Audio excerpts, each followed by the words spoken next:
Today I'll be giving a brief lowdown on the so-called escrow scams, which we receive reports about on a fairly regular basis as a network. I used to work at the UK European Consumer Centre.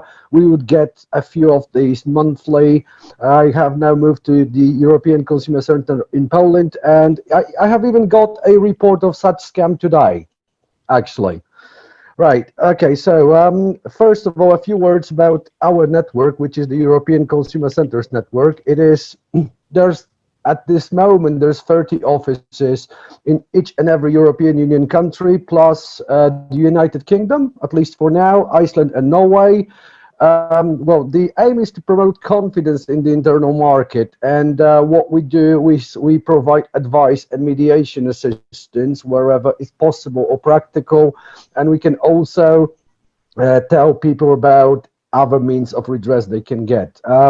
And generally, fighting scams is not our main activity, let's just say, but we can be a very good source of intelligence in that regard, because people they don't necessarily know where to turn to, so they do turn to us very often, but all we can do really is to point them in the better direction and perhaps educate consumers via our traditional or social media platforms. Right, so first of all, escrow scam. What's an escrow scam? The word itself comes from an old French word. It's escrow, probably, I would imagine. It means a scrap of paper or scroll of parchment. Essentially, it means a deed held by a third party until a transaction was completed and both parties were satisfied. The scroll of parchment indicates that it's probably a very old and traditional way of doing things. And in the modern times, we do get many legitimate escrow services used by the contractual parties. As far as I could tell, that was mostly run by banks or similar institutions, and usually one party would deposit money or other means of payment perhaps, and would keep it secure until both parties are happy with how the contract has panned out. And needless to say, at the same time, this seems to be a very popular confidence trick. And the fraudsters use that to a very good effect, as far as one can tell. Well, there's the old saying that goes, if it looks to be true, it usually is. Now, like I said, we do receive complaints from consumers and businesses alike.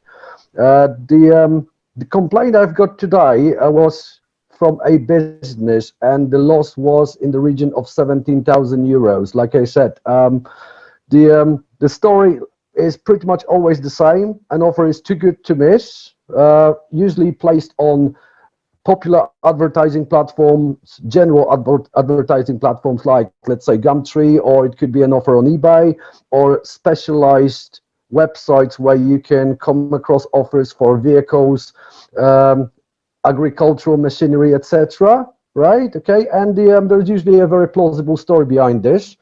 Like, let's say, a person from continental Europe who used to live in the United Kingdom and had left his or hers left-hand drive car over there, and the car and basically wants a quick sale. The offer is usually very good. You usually get a significant discount on the market rate in the region of a few thousand euros or pounds. Well, they even offer to deliver to your door at no further cost, whereas as far as I know, transporting a vehicle from the UK to continental Europe could be in the region of a few hundred euros, up to 1,000 depending on the size of the vehicle. And the seller even assures you that you would be able to return the item at no further cost if you're not happy. Right, and like I said, the amounts can vary. When it comes to cars, it's usually less than 10,000 euros. However, it's a fairly high yield for an individual per individual victim.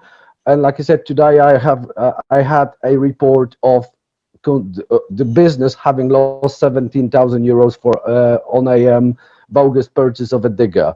The whole idea, the sting, the confidence trick, the victim is assured that the payment will be held by the logistics company that is meant to transport the vehicle to you.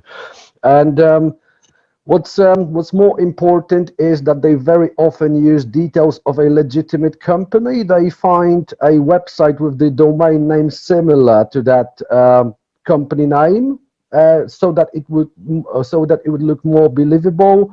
And well, basically, what happens is you pay that so-called logistics company, then you get some more stories like, well, the vehicle transporting your car had an accident in the motorway, you'll get the money back soon, or you basically won't hear back from them at all.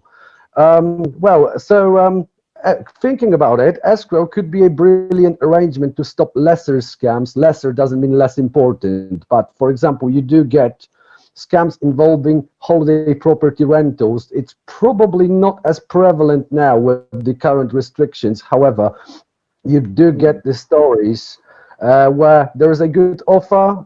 They expect you to make payment via bank transfer. You arrive at the location and you basically find out that there is no such property, or the person owning that property basically has no idea what you're talking about. And my idea to use this escrow sort of arrangement is like advertising platforms. Those specialized advertising platforms should probably consider to run such an escrow service, perhaps for the first 1, 2 rentals, just to make it just to verify that you're an honest owner, unless you can verify yourself in some other way. And I would like to thank you for your kind attention, and if you have any questions, feel free to contact me, and I'm open to your questions via Q&A, if you please.